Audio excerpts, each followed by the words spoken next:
Good day, Thomas Jefferson Hour podcast listeners, and as always, thank you for listening. So one of the things we talked about today is the 50th anniversary of the landing of Apollo 11 on the surface of the moon, Tranquility Bay. One small step. He was meant to say one small step for a man. He muffed it and said one small step for man, which made it less logical, but it's one of those great statements. So we talk about the moon landing. Then we talk to Jeff Huss from Huss Dalton Guitars. Their company obtained some wood from Monticello and has made some very interesting guitars. And then we talk to Pat Brodowski, head gardener at Monticello, and she explains where those trees came from. But you would not have known before we made that call that she posed in one of the trees. No, I hope we can get that photo and post it on the website. She's going to send that photo. So, and we did get a bunch of stuff from Huss and Dalton. I have played a Huss and Dalton, and they are. Where did you play one? There's a gentleman here in town by the name of Don Borrud, who I know. So he brought it in to show, and they're. But that wasn't one of the. It wasn't one of the Tulip Poplars. No. It was just one of their guitars. No, I think during the interview he said they've made about 5,400 guitars. You know who should buy one of these? Chrysler. You know, Chrysler could too. He probably could. Now Chrysler, are you listening? And you could give one to me. All kidding aside, these are they're really fabulous looking instruments. Go to the website jeffersonhour.com. And we'll post some pictures. And there's a real fun video about the making of the guitar. And you can find it all there. And you can find information about Clay's cultural tours. In Loxaw Lodge, west of Missoula in January. We talk about that in the show. January retreats. Yep. One on Dickens, 4 novels by Dickens, and the other on the American Space Program. I'm getting very excited about this. I've been watching all the documentaries. As you know, we're going into one of those American media moments over the moon landing, which is great. And the other one's on Dickens, and then there's Cuba and so on and so forth, so people can go there. I'm also leading this Monticello trip that we talk a little bit about, and Pat Brodowski is supplying produce. They're airlifting vegetables to Great Falls. Airlifting. They are. Huh. And then we're going to – did you hear her say that they're sending strawberries? I think. Yeah. Hope they froze them. Yeah. Well, how does a strawberry hold up? If they're airlifting them in, you never know. Yeah, so we're going to cook them. We're going to have this beautiful Jefferson meal and 3 types of wine.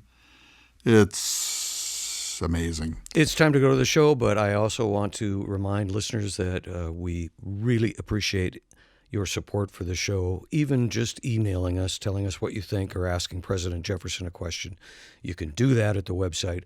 If you'd like to support the show, click on Donate, and there's a number of different options. We need your support. We so appreciate it, and thank you for listening.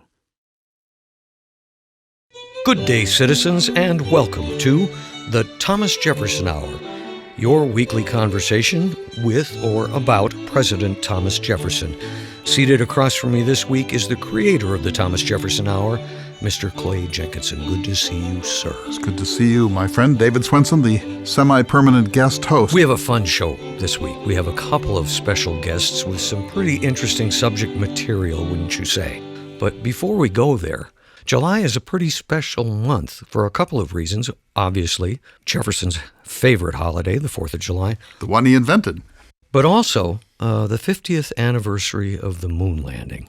Do you remember where you were? Absolutely, 100%. How about you? Me too, absolutely. Where were you? I was in Hot Springs, South Dakota. That's in the bottom of the Black Hills.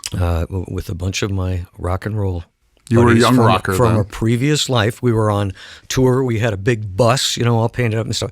And it was great fun. But I remember standing at like a Dairy Queen in Hot Springs, South Dakota, peering at a little 10, 12-inch black and white TV up behind the counter and watching the moon landing. I'll never forget it.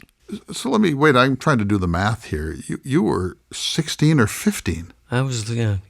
That's your parents allowed you to wander the country in a bus. Not really. That's another story, though. I mean, everything worked out. Here I am today. I was 14 in my parents' living room. You're off as a rocker. It's like the Grateful Dead versus a nerd. We'll talk. Wow. Well, so I remember being in front of a hardware store in downtown Dickinson. I was a cub reporter for the Dickinson Press, and it was coast to coast, those yellow signs, coast to coast hardware. And there were, it sounds like a cliche. There were about 8 of us looking at a television through the window, the display window of this store, watching Apollo 11, the lunar excursion module, touch down. And it's just like a scene out of a Norman Rockwell painting. We're watching this moment, and then there were no high fives back then. The businessmen were wearing narrow ties. They looked like something out of Nassau itself. But we were shaking hands, and people were a little choked up. And I'll never forget when Neil Armstrong said, "Houston, Tranquility Base here, the Eagle has landed." Uh-huh. I get emotional just thinking about it. But, I think that's part of this July. It's really, the 4th of July, for whatever reason, it's probably my discussing it with the dead president, Mr. Jefferson, as part of it. But I'm sorry, it really had. I have to object to you to the dead president. It had a real effect on me. It did. The 4th this year, more than usual. It did. I was really touched by it. I think the moon landing. I think back. There's all these specials on television and the footage from that time, but the whole world was just in awe of what the United States had done. And it was like an open door. It wasn't, we're doing this as proud Americans. It was, we're doing this for the world. So let me ask you this question, because this is the subject of the Jefferson Watch this week, so I don't want to get too far ahead of ourselves, but how do you rank it? The Industrial Revolution, the Gutenberg the printing press, the compass, the discovery of the New World. Oh boy, that's a tough one. I know, but just off the top of your head, where do you rank this? Is this one of the supreme moments and we just happen to live through it, or is it a pretty good moment? Oh, it has to be a supreme moment. It does. All the technological advances, but more than anything, again, it showed what we, the American people, could achieve, what we could do in a very good way when everyone cooperated and there was a national goal. And again, you look at the plaques and how it was signed. It wasn't for the U.S., it was for the world. That was the landing. Then the next day is the egress. And where were you then? I didn't see I was that. in my parents' den, and I had my 35 millimeter camera, a little Canon, on a tripod. It was way before digital, of course. And so turned off all the lights. My sister hated me. And we sat there, and I took dozens. Photos of the TV screen. Photographs of a TV screen. Do some of these exist? Oh, yes. I'll send you one. You better. But there they were. And, because it was a pointless gesture, of course, but this is before VCRs are recording equipment, so television was live. You miss it, you miss it. And so I was taking all these photographs. My sister was like, what a nerd. But I have them, and it was, I have to say, it was just as glorious a moment as I can ever remember. And it wasn't, as you say, it was partly about America, but it was mostly about mankind. Mankind has slipped the surly bonds of earth kind of thing. And Walter Cronkite and Eric Sevareid and all that kind of, the sense that it was like that humans were leaving the cradle. Because remember, this is about the same time as 2001, A Space Odyssey, and all of that stuff. And just one more thing about this. Remember the time, this was the summer of the Manson murders. This was the summer of the Battle of Hamburger Hill. Vietnam was coming apart. It was Woodstock also, but it was a rough time, 1968, 1969. And there was a lot of disillusionment, way, way more than now, and draft resistance and street riots and mass mobilizations and so on. And I remember when Apollo 8 went around the moon in December of 1968, and they spoke the first 8 verses from the book of Genesis. NASA got a telegram from an anonymous person and said, "Thanks, you saved 1968." What a great! Wasn't that great? Yeah. You saved 19, and in a certain sense, these were the great moments of that period. There were plenty of darker ones, but this was something that you could just you want to put your hand over your heart and just think, humans, what are we capable of? Yeah. So, and of course So you agree that it was one of the major... Without question. It's hard... You were setting me up to ask you that question back. No, because I'm going to try to answer it a little bit later in the Jefferson Watch, but let me say this. there are some similarities to Lewis and Clark. Visionary presidents. Mm-hmm. So it was Kennedy who said, absolutely, within a decade, Jefferson. You don't associate the same thing with Eisenhower or with Nixon, even though Nixon was presiding when the event actually happened. It was Kennedy's vision. There's a great new book on this by Douglas Brinkley, by the way. And it was Jefferson's vision. And there was a sense in which something really big for the future of humankind was at stake. Lewis and Clark going out. And I have to ask you, thinking about Jefferson, thinking about the moon landing, there was a profound effect on Americans, the landing on the moon. I've never really looked at the Louisiana Purchase from that standpoint, what it did for the nation. I don't think they knew it at the time because we didn't have a media. I read the other night in Brinkley's book that I think 450 million people watched Neil Armstrong on the moon. That was 1 in 8 human beings at the time. And if they had our technology, it would have been 1 in 2 or 3 in 4. Absolutely. So, in Jefferson's time, people hear, something about Jefferson purchasing something. There wasn't a sense of it. There wasn't a national media, and so I don't think we can understand how disconnected. Took a lot longer. But what Frederick Jackson Turner said, David, in 1893, he wrote this famous essay called "The Significance of the Frontier in American History." He was responding to the fact that the Census Bureau had actually closed the frontier and said there is no more frontier. We're not going to use it as a category anymore. And so he wrote this. He was very young. He wrote this famous essay, which still percolates, The Significance of the Frontier in American History. And here's what he said. He said, the Louisiana Purchase was the game changer. And it's sort of sad from a Jeffersonian point of view. He said, any chance we were going to be a republic was now over because now you have an empire.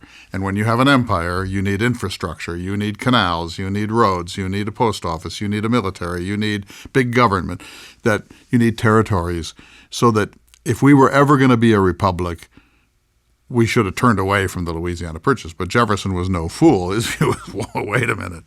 We're now going to control the continent?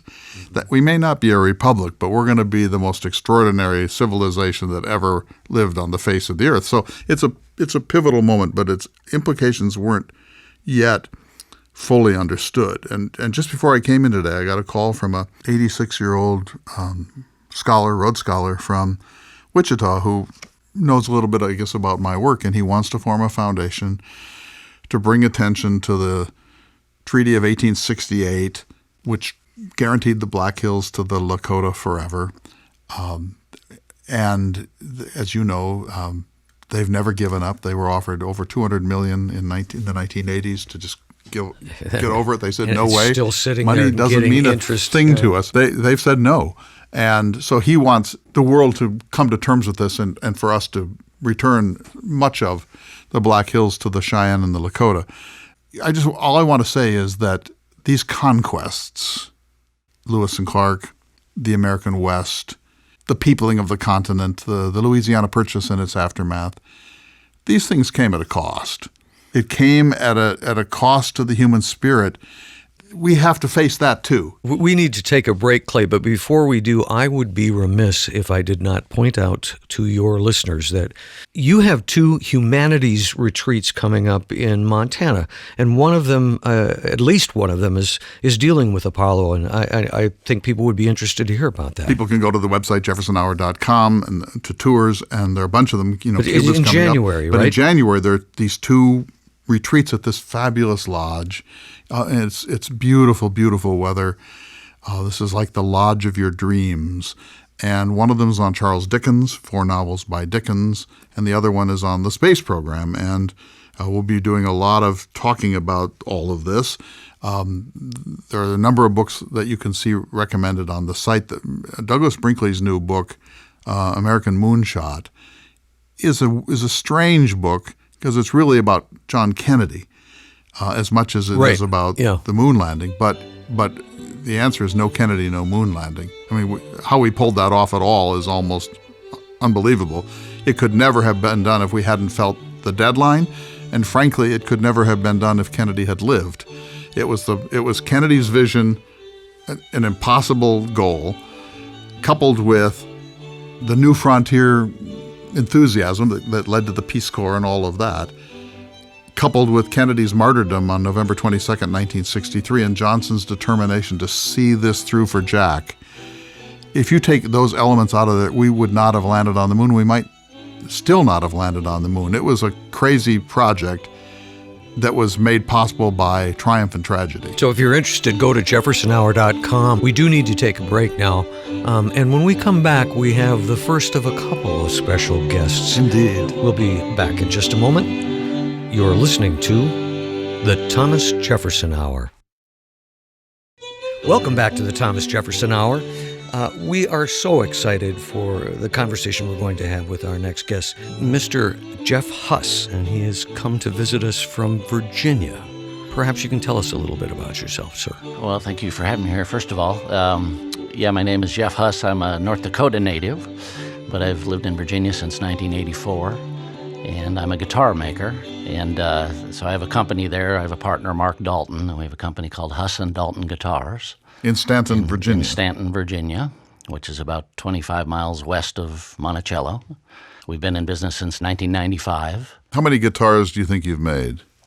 We have made about 5,400. 50. Wow. And they're, I'm guessing, all over the world. Yes. Yeah, we have dealers and distributors all over the world. And I've only had my hands on one, Huss Dalton. They're magnificent guitars. And so, all right, so you do this, and typically you get your wood from where? Most guitars, it's a variety of woods for the different parts of the guitars, but the back and sides of the guitars are generally exotic woods. Rosewoods and mahoganies is traditional. But in this case, the wood for the guitar that we're going to be talking about is a tulip poplar that came from the grounds at Monticello. Okay, so how did this come about? So we've been to Monticello many times. The trees are magnificent. Some had to come down. Right. How did it come about that you got wind of this and that you made yourself known and that this worked out? Because anything could have not happened in this equation. Right. A friend of ours named Betsy Baton is a guide up at Monticello, and she has several of our guitars. And she was aware that when they took the southwest tree down in 2008, that they were doling the wood out to craftsmen for various projects and trying to. Okay, so that's a on. flag for Jefferson Hour listeners. They took a tree down at Monticello. This is no little thing. Right. And can you give us a little background on that? It was dying. The tree had been diseased for years. This was the southwest tulip poplar, the one off the corner of the house where his bedroom was. Right. And it was hollow in the middle and was dying. They had it cabled and, trying to. But they knew that it was there since Jefferson's time. They couldn't prove that one. That was a controversy back then because the tree was hollow, so they couldn't date it. Right. But the circumstantial evidence said that it was original. In his journal, April 16th of 1807, he said that he planted a tulip poplar in this spot where this tree was growing. So might well be, and they brought it down because it needed to come down because these are huge, and if it had fallen in the wrong direction. Right. Well, that one they weren't, so I don't think they were worried about it falling, that tree, but it was so hollow and so diseased and it was dying, though it wasn't leafing out like it was. But for all of that, it had some good lumber in it. So there was some lumber that we actually got from one of the branches, which were huge too. They were the size of any normal tree trunk. And so that was the original project that we worked on. We got enough wood to make 6 guitars from that tree. From that one branch? Yeah. It was large. Yeah. And so we built those 6 guitars. That project started in 2012. And so we built those, sold those guitars, and it was a cool project, and we thought we were done with it. Then the northwest tulip poplar, which was a perfectly healthy tree, that one, there was a windstorm and a couple of trees in the front of the house fell down, and they got looking at this tulip poplar and thinking the way the wind comes from the west all the time in the storms, if that one fell, it would fall right on the dome and crush the dome. And they thought that it was a smaller tree, and they believed that one not to be an original tree. But it was perfectly healthy. They cut it down, and they sent the samples off to be dated, and that dated to 1808. So it was an original tree in the end. So we don't know whether Jefferson himself planted them, but he was there when those trees were young. Right. The first one in his journal entry, he says he planted right. that tree, the lyrium. So when you get this spot. wood, you must be thinking, oh my goodness. I mean, not only is this valuable wood, but this is Thomas Jefferson's wood. Right. There's a video online. There's a great video that you guys did that sort of explains all of that. And your partner, who I wish was here, talks about, and one of you talks about how you're both sort of amateur historians, right? And Buffs, you said, yeah. You recognize the importance of this. Can you talk about that?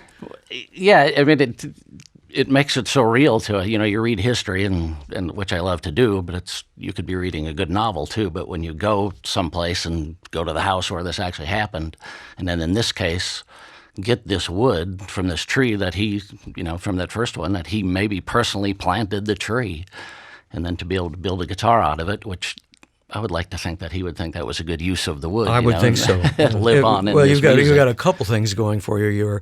You're independent craftsman working with your hands and natural materials and using his wood. Yeah, I think he would approve. Yeah. So irrespective of where you get wood, you have a reputation for producing extraordinary guitars. Now add the cachet of Thomas Jefferson to this. Right. Now you've really got something. Yeah. What kind of person wants a Jefferson guitar? The ones we've sold have been people that are interested in the history. Most of them. One of them, I'll tell you, is kind of a funny story. But most of them, are. There's a college professor who was a history professor he actually has two now. He bought one for his wife from the new tree, so he has one from the southwest tree and one from the northwest tree. One of them we had a dealer in Malaysia. And there was a guy who was very wealthy, obviously, and he came in and he said he wanted to learn to play guitar. He didn't even play. And he wanted the most expensive guitar they had. And so the guy called and said, do you still have any of those Jefferson guitars? That was the last from the first tree. And we said, there is one left. And so it lives in Malaysia for this guy who may or may not be able to play, right? Yeah. Well, looking at the guitar and listening to it, if anything would inspire you to learn, it's probably that guitar. In fact, your shop shared a recording. It's an outdoor recording. I think it's your partner that's playing. He's playing it up at Monticello. Yeah, let's take just a minute and listen to a little bit of that.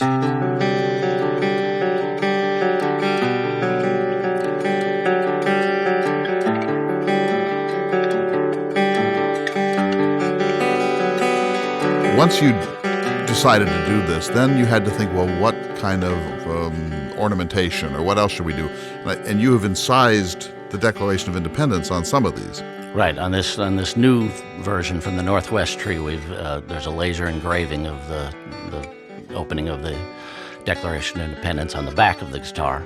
And on the fingerboard, there's a mother of pearl inlay of a quill feather pen and an inkwell, and then the first four words went in the chorus. Is that a one-off, or will there be others of that sort? This version of this guitar, they'll all have this. They'll all have decoration, yeah. And so you two have performed at Monticello. Mark just played up there for this video, and then we have a good friend of ours named Buddy Thomas, who, like at Christmas, when they have the open house thing in the evening with the Christmas lights and everything for the employees and friends, Buddy will play in the parlor at Monticello with one of these guitars. Have you ever been to the 4th of July celebration there? I have not. No. Because it's a naturalization ceremony there, yeah. and it's one of the most moving in the country. Yeah. Because people come to Monticello, and they're from Malaysia and the Philippines and from Mexico and Honduras and Hungary and Norway, and they've all become American citizens, and this is their day. Yeah. I can imagine the 4th of July, one of those signature guitars playing America the Beautiful or something. Yeah. Wouldn't that be something? Yeah. Because, well, let me ask a different kind of question about this. What do you know about Jefferson and guitars? I know that his granddaughter played guitar and that they bought a guitar for her. He bought her a guitar. We don't know anything about it, I don't think. Right. You were sharing a great story in a recent episode about how he was, I think you called him the perfect giver. Well, his granddaughter says that no sooner did you have a desire in life. You wanted a copy of Shakespeare, or you wanted a guitar, or you wanted a new dress, or whatever. And then it would appear that Jefferson would have been kind of listening in. And then even though he didn't have any money at all by this point, he would somehow find a way. So one of the granddaughters wanted, or maybe several wanted to learn to play the guitar. Jefferson got them one. I'd love to know more about Yeah, I that. would Me too. But you're not harpsichord makers. I mean, that would be another thing to do with this wood, right? Right. Do you have any idea of what form the guitar would have been in the early 1800s? Or the oldest guitar I've ever seen was a pre-Civil War Martin. Okay. So that's close. That is close. It would have been probably what was called a Stouffer style guitar, which was an older style of building. And when we got this wood, we wondered, what should we build? Should we try to build a Jefferson era guitar? Well, but guitars evolved a lot in that century, and so the guitar that we built is called a 00 style, which Martin came out with in about 1877. So it's still an old style guitar, but it's also a modern guitar and works and performs like a modern guitar. And we felt we didn't just want to build a museum piece. We wanted to build a playable guitar. Playable guitars. Yeah, you talk in your interview about how it took you guys years to design it, to settle on a design. To decide what to do with it, because we knew it was a special thing. How did you get Monticello to grant you that wood? Because there were probably a lot of claimants on that wood. Yeah, through Betsy, our friend that worked up there, she introduced us to Sharon McElroy, who's the director of retail, the shop there. And so they had to sort of vet us. They had to look at what we did and look at our. I think Betsy brought them a guitar and make sure that we weren't just going to hack out, something. And they approved the project, and they get a cut of the proceeds from every sale of the guitar that the Jefferson Foundation does. So don't give us a figure, but I'm guessing if I have to ask what one of these costs, I can't afford one. This is a significant investment. They are, yeah. And rightly so, because you're not only buying the instruments, you're supporting Monticello, and that's great. Right. So what's next? A Hamilton harpsichord and a John Marshall mandolin? One of the guitars we built in the first round, the guy that was ordering this guitar went and got wood from a mulberry tree that grew at Mount Vernon. And that's George Washington. And he also got a piece of a cedar of Lebanon tree that grew at, I think is still alive, at Montpelier. That's Madison. And got to be a Monroe piece in here somewhere, John Marshall or Patrick Monroe, Henry. I can't remember. So that one had all kinds of. So these were different pieces of wood that made up the guitar. Incorporated into the guitar. Wow. Yeah. The Founding Fathers version. Yeah. But talking about Poplar before we let you go, the wood. I mean, I've seen. We're going to post some photographs that your shop sent to us at jeffersonhour.com, and the wood is just like. It's like I've never seen anything with the sort of, it's like purples and greens. Yeah. The first tree, especially because of the decay in the tree, because it was dying, it had all these cool colors in it. But the second tree has a lot of it too. Generally, poplar is just sort of creamy, or maybe some of the greens in it and stuff. I always thought of poplar as sort of a softwood, but not so. It's a hardwood, but it is a softer hardwood. It's real close to mahogany actually in specific gravity and everything. So the guitar sounds a lot like a mahogany guitar would So sound. the top is poplar? No, the back and sides. The back and the sides. The and top, the top is made of Appalachian red spruce. It's all made of woods that are native to Virginia, basically. There's a little bit of mahogany in it construction-wise, but mostly it's all woods that would have been available in Virginia and in Jefferson's time. Have you ever done anything else like this where you're taking a historical piece of wood? No. And what's your dream? I mean, do you like FDR guitar or a Elvis guitar? Or... Well, I don't know. I guess we haven't decided that. Because now this could become a new line for That's you, right, like celebrity wood guitars. Yeah. Your website is terrific. It shows all these different models that you guys make, and like I said, you've been at it since 1995, so you're not like a flash in the pan. Yeah. And the other thing is, you live in Virginia, and before we started the interview, we were talking about Staunton. Staunton, and that area is just oozing history, I guess. Well, that's Woodrow Wilson too. Right, the Woodrow Wilson birthplace. They're building the presidential library. They're attempting to. Yep. So here's this thing. I'm going to be leading a cultural tour on the Missouri River in a couple of weeks, and the people who are coming are Monticello people, right? Leslie Bowman and other people from Monticello. I'm thinking, like, lend me one of those guitars. I'll be out there on the river. I'll be strumming along. I mean, it seems like there's no risk to this, right? Right, yeah. It wouldn't matter if you got one in the trunk, river. don't you? Oh, yeah. Yeah. I'm just saying, because, because that would, imagine you're in the Lewis and Clark expedition. You're under these beautiful cottonwoods along the Missouri River. It's the White Cliffs area. It's not and going then to work. after dinner, I say, It's not going to work. Guess what, Clay. Let it go. guys? Let it go. I have this beautiful. But if What's people, wrong with the story? Yeah. There may be a Thomas Jefferson Hour listener out there. Oh, yes. I'd rather see it end up in Virginia than Malaysia. So what's your website? If somebody wants to inquire, or do you welcome that? Oh, yes. Okay, and tell them how to do it. We're at www. Start by mortgaging your house. That's right. HussandDalton.com. HussandDalton.com. Yep. Common spelling Huss, common spelling Dalton. HussandDalton. HussandDalton.com, and that'll have all the kind of work that you're doing Or and the honestly- range Right. of things you sell. Right. People can just do a Google search on Jefferson guitar and it pops right up. But with your permission, we'll add all that to the JeffersonHour.com website, and Yep. you have a dream job. So if sir. like if with one of your saws you make a bad cut or something, you just put some glue on that and send that one to me. They can't be sold, that kind of thing. All right. Some Gorilla Glue on the back, I'll make that hole you're digging for yourself is getting pretty deep. One of these days. I'm trying to help you get out. So A ukulele. Do you make ukuleles? We don't make ukuleles. Yeah. So we so appreciate your coming in to talk with us, and it's just a magnificent thing that you're doing. And when I saw the laser incising of the Declaration of Independence, I just thought that's really extraordinary. Before you go, this man portrays Thomas Jefferson, That is correct. and while I don't think he has his wig and tights with him, That is correct. I'm certain, as a guest, I would like to offer you the opportunity. Do you have any questions that you would like to ask President Jefferson? And if so, go right ahead. Say no. I know you played the fiddle, sir. He did. He had two types. No, you're Jefferson. No, not at this point. Jefferson had two types. He had a violin. He called himself a fiddler because it is actually a very fine violinist. And he also had a kit violin, a little a miniature. Huh. Have you ever seen one of those? No.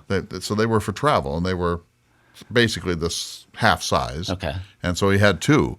But he played for German prisoners of war who were in Albemarle County during the war.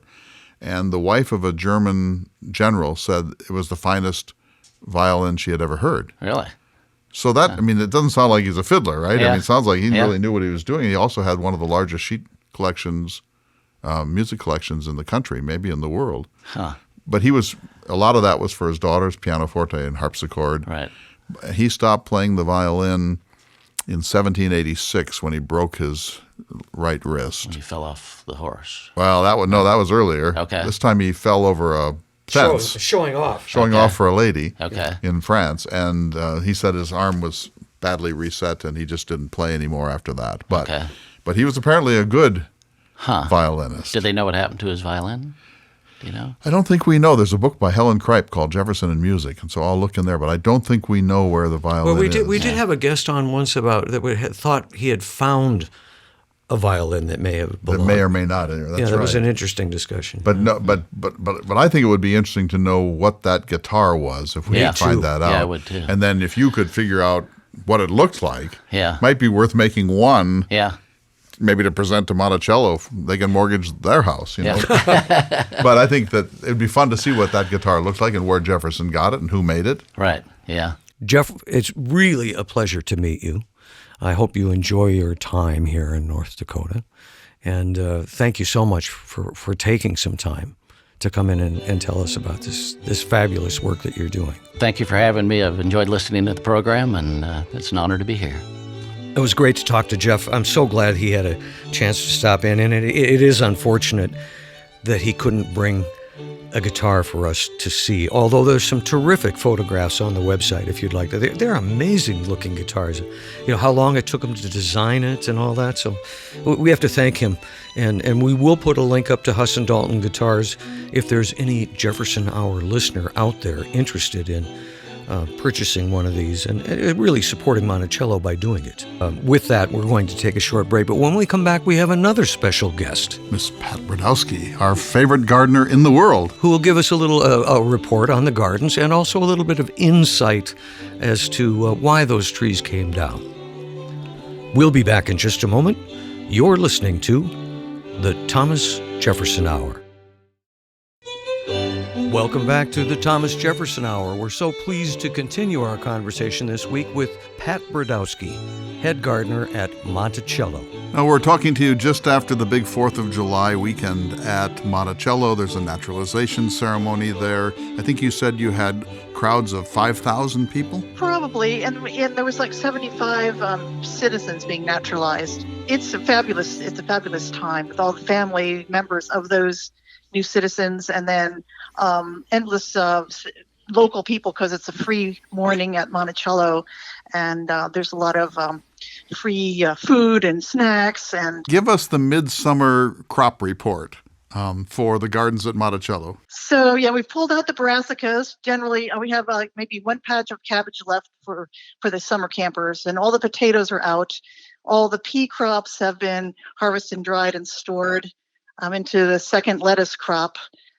We stagger everything so they don't cross-pollinate. So we've already done the first lettuce. Now we're on the second, and we'll have a third. And then I've got a number of corn varieties already, in the cob form and pollinated. And the Mandan corn we harvested already. That's a seed crop. I've got new beans coming up. You'll be interested to know that we planted beans on Wednesday and they were up on Saturday. So things are really fast. What's the temperature at 4 p.m. these days? In the 80s. And what's the humidity? 99%. Yeah, it's pretty awesome.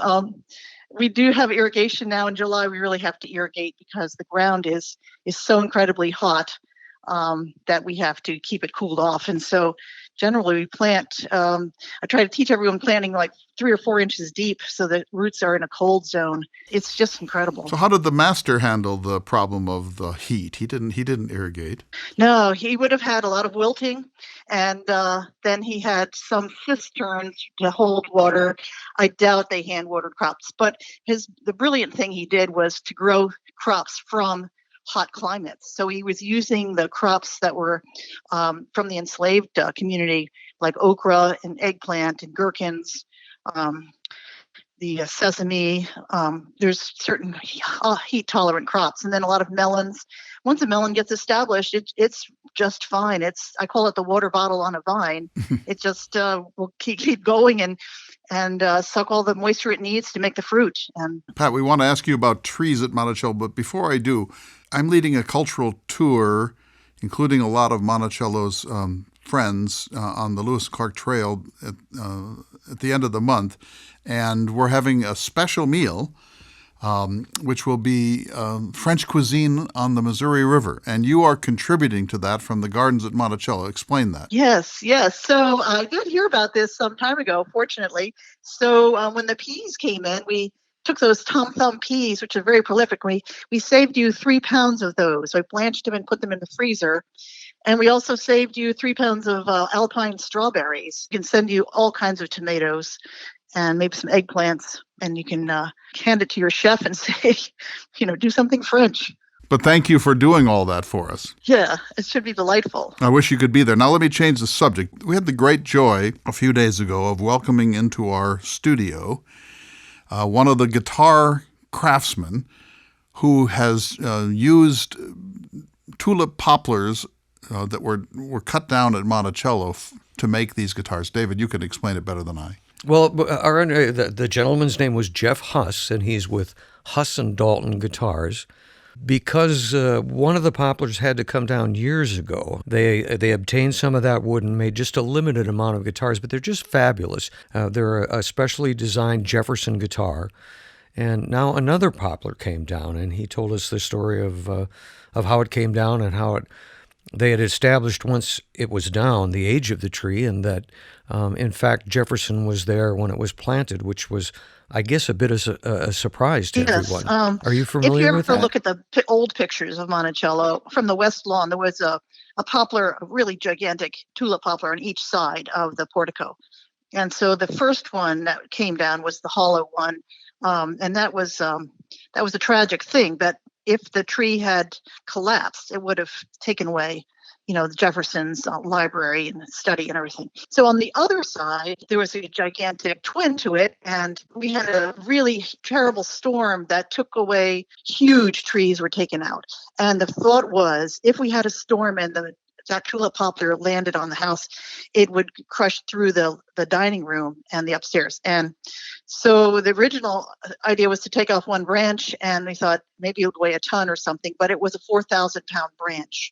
And so then they said, we need to take all this tree down. And it was tragic. It filled up the whole west lawn with gigantic timbers. It was like an elephant graveyard with all the wood that was there.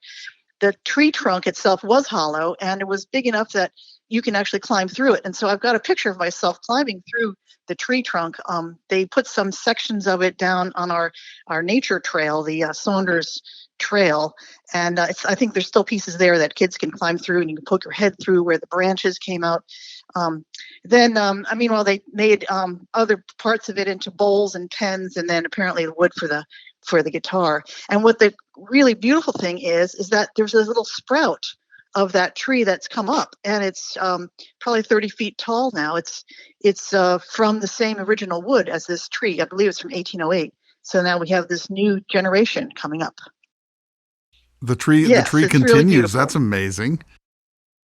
Trees are not your portfolio. You're the garden, but you watched all of this happen, and it is, Jefferson said that the unnecessary killing of a tree should be regarded as murder. You can't look at those trees coming down without we all a sense posed of ourselves loss. under it, and we looked like ants against this tree. The tree was fabulously, it was like 3 times the height of the house. It was just a tragic thing that everybody mourned it, and you couldn't resolve having it stay up if you knew that potentially it would ruin the house. Well, we're so glad to talk with you, and I'm so appreciative of the produce that I will be eating in the heart of the Lewis and Clark Trail. I can tell you as an absolute fact that this is the first Lewis and Clark tour ever that has included a meal based on vegetables grown by you at Monticello, and the people are just going to be absolutely thrilled by this, Pat. And we so appreciate your report on the status of the garden and the heat that you're bearing up with at this moment. God bless you. We'll talk to you soon, my friend. Thank you. Thanks so much, It's Pat. a delight. Always good to hear from you. I wish we had more time to talk to Pat, but we are out of time for this week, sir. I want to thank her again, and also Jeff Huss and you, sir, for a great conversation. But it is now time for this week's Jefferson Watch. Richard Nixon said it was the greatest week in the history of the world since creation. My parents and my sister and I sat in our den and watched the entire thing in grainy, flickering black and white on our big console color TV. I took 135mm black and white photos of the television screen.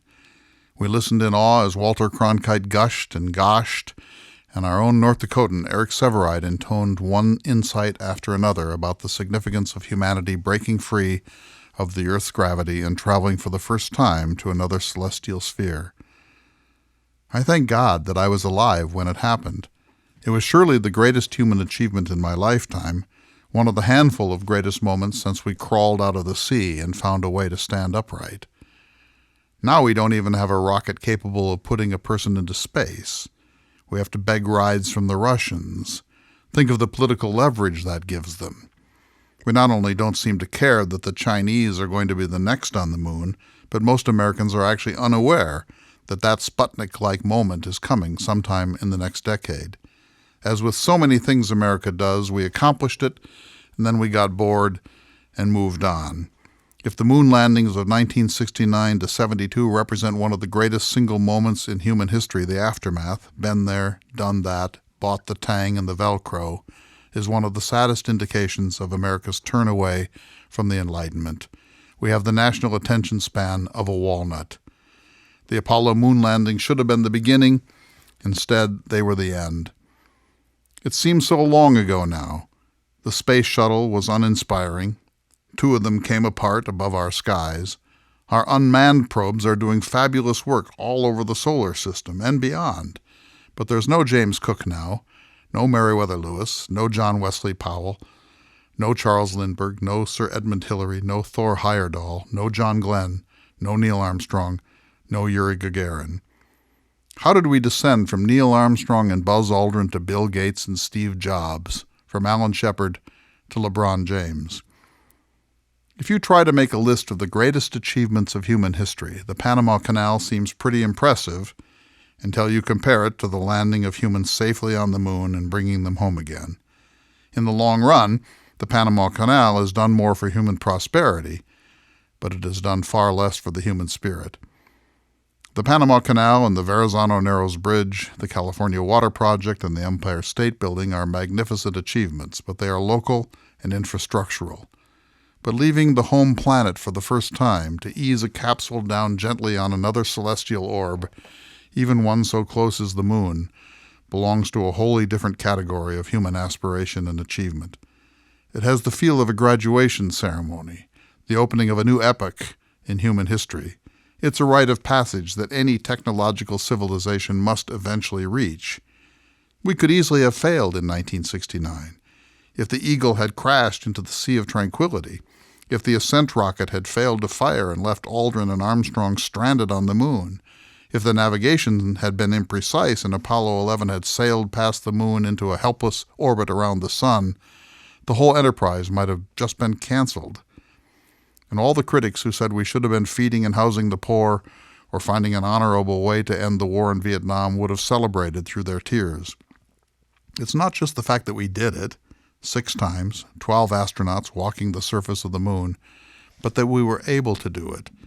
If you think of the number of things that could have gone wrong, the number of things that had to go right, it staggers the imagination.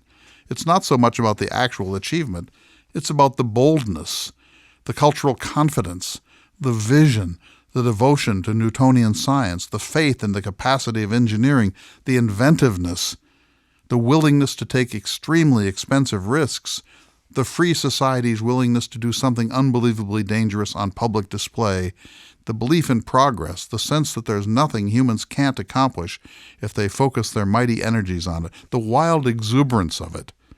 That was America. That was America. Where should we rank the moon landings in our list of humankind's greatest moments? There was, of course, the original Promethean moment, the stealing of fire from the gods and teaching humans how to use it. Next time you're in the woods, try to start a fire without a Bic lighter, a match, or flint and steel. Phosphorescent matches were invented during Jefferson's lifetime. He was naturally a big fan, and he sang their praises to all of his correspondents. I've got some camping matches that would light a candle in a monsoon. When in doubt, just douse wet wood with a can of charcoal lighter, and you're going to be just fine. And the alphabet. It was the lovely, rational Greeks, simplifying earlier systems used by the Phoenicians. 26 abstract squiggles, each embodying part of a sound, and with that breathtakingly small number of symbols you can say absolutely anything you want to say. According to Google's count, since the Gutenberg Revolution, 1450 today, there have been published 129,864,880 separate titles, most of them recently. In fact, far more than 1 million books are published in America every year, and listen to this, 1 million are self-published. God help us. The significance of alphabets in writing cannot be exaggerated. The distinguished author of Homo Deus, Yuval Harari, says that any one human can only keep in her or his mind just over 2 generations of family history. Try it yourself. How much can oral history embrace and perpetuate? Thanks to those ingenious Greeks, I can know the life of Solon or Julius Caesar better than I knew the life of my grandparents. And then the domestication of animals, the goat, the pig, the sheep, the cow, the dog, the horse, and depending on who you ask, the cat. We are so far beyond the horse now that we can no longer appreciate what that once meant to humanity. We still use the term horsepower to measure the pulling power of machines. If you want to get a sense of what the horse represented to a pedestrian culture, read any account of the Plains Indians, the Lakota, Cheyenne, Nez Perce, Crow, Arapaho, Comanche, or Mandan. When Spanish horses got away from their corrals in New Mexico and began to drift north, Plains Indians regarded them as a gift from the gods. They got over their fear of this majestic and violent quadruped instantly and took to the horse the way we took to the car in the 1920s. Within a generation, the horse had revolutionized their lifeways, and in fact, it had revolutionized the American West. There's something about humankind. Elephants are highly intelligent, but they don't build skyscrapers, discover penicillin, or send Captain Cook to Tahiti to observe the transit of Venus. The plains buffalo is one of the most majestic of creatures, but it doesn't gaze at the rings of Saturn through a telescope. We are the only creature that works so hard to break through the natural boundaries that were set for us in the creation. Freud says that we have become a prosthetic god in the ways we extend and multiply our puny bipedal power base: microscopes, telescopes, steam engines, elevators, airplanes, drilling rigs, bulldozers. We seem to be the only creature that knows it has to die. Can that be true? And apparently that propels us to chafe against the fences of our mortality. We are restless, as giraffes are not. Walt Whitman wrote, "I think I could turn and live with the animals. They are so placid and self-contained. They do not sweat and whine about their condition." Fair enough, but deer and hippopotami do not paint the ceiling of the Sistine Chapel either. They do not compose the Brandenburg concertos. They do not write Hamlet. They do not discover the smallpox vaccine. They do not sculpt Bernini's Apollo and Daphne. They do not write Rilke's Duino elegies. Whatever it is about us, I want that. Now, if only we could distinguish all that is great in our unbelievable ingenuity from all that is dark and destructive in that same genius. The rockets that took us into space were actually designed to lob ICBM missiles at Russian cities and military installations. 1969 was the year of Apollo 11, but it was also the year of the Battle of Hamburger Hill in Vietnam, when U.S. forces flew 272 missions through a 10-day battle to take a hill of no strategic importance. 72 Americans dead, 372 wounded, and who knows how many North Vietnamese and Viet Cong dead or maimed, and a week later, we abandoned the hill altogether. I'm glad for one brief shining moment we turned those ICBM swords into plowshares and sang the song of Aristarchus of Samos, Copernicus, Galileo, Da Vinci, Isaac Newton, and Robert Goddard. When I look back on July 21st, 1969, I feel a wave of deep nostalgia, and then a wave of unbridled pride that humans did this thing. And then finally, I feel a wave of deep sadness and loss.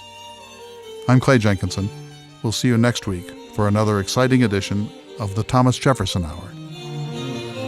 The Thomas Jefferson Hour is brought to you each week by Dakota Sky Education. The program is distributed nationally by Prairie Public Radio. President Thomas Jefferson lived from 1743 to 1826, and this program presents his views. President Jefferson is portrayed by the award-winning humanities scholar and author, Clay S. Jenkinson. To obtain a copy of this or any past show for a $12 donation, please call 888-828-2853. Again, that number is 888-828-2853. This program is also available online at jeffersonhour.org and on iTunes. If you'd like to correspond with President Jefferson or submit a question for him to answer on the program, please visit the website at jeffersonhour.org. The Thomas Jefferson Hour is produced at Makoche Recording Studios in Bismarck, North Dakota. Music by Stephen Swinford. Thank you for listening. Please tune in again next week for another thought-provoking, historically accurate program through the eyes of Thomas Jefferson.